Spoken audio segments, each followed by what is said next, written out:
சென்னைக்கு அருகே செம்மஞ்சேரியில் 105 ஏக்கரில் பரப்பளவில் விளையாட்டு நகரம் அமைப்பது குறித்து தொழில்நுட்ப பொருளாதார சாத்தியக்கூறு அறிக்கை தயார் செய்ய சென்னை பெருநகர வளர்ச்சி குழுமம் டெண்டர் கோரியுள்ளது. சென்னையில் சர்வதேச அளவிலான மெகா விளையாட்டு நகரம் அமைக்கப்படும் என்று சட்டப்பேரவையில் தமிழ்நாடு அரசு அறிவிப்பு வெளியிட்டிருந்தது. சர்வதேச தரத்து அமைய உள்ள இந்த விளையாட்டு நகரத்தில் ஒரே நேரத்தில் நூற்றுக்கணக்கான வீரர்கள் பயிற்சி பெறும் வகையில் கட்டமைப்புகள் ஏற்படுத்தப்பட உள்ளன.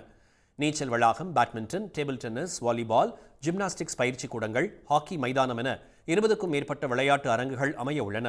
மேலும் வீரர்கள் தங்கி பயிற்சி எடுக்கும் வகையில் தங்கும் அறைகள், பணியாளர்களுக்கான குடியிருப்புகள், உணவகங்கள் உட்பட அனைத்து வசதிகளையும் ஏற்படுத்த திட்டமிடப்பட்டுள்ளது.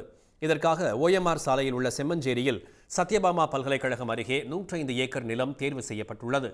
இந்நிலையில் இந்த விளையாட்டு நகரத்தை அமைப்பது தொடர்பாக தொழில்நுட்ப பொருளாதார சாத்தியக்கூறு அறிக்கை தயார் செய்வதற்கு சென்னை பெருநகர வளர்ச்சி குழுமம் ஒப்பந்த புள்ளி கோரியுள்ளது. இதில் பங்கேற்க விரும்பும் நிறுவனங்கள் ஜூலை 18ஆம் தேதி மாலை 3 மணிக்குள் இணையதளம் மூலமாக டெண்டர் ஆவணங்களை சமர்ப்பிக்கலாம் என்று தெரிவிக்கப்பட்டுள்ளது. உடனுக்குடன் செய்திகளை தெரிந்து கொள்ள சன் நியூஸ் பெல் ஐகானை கிளிக் பண்ணுங்க.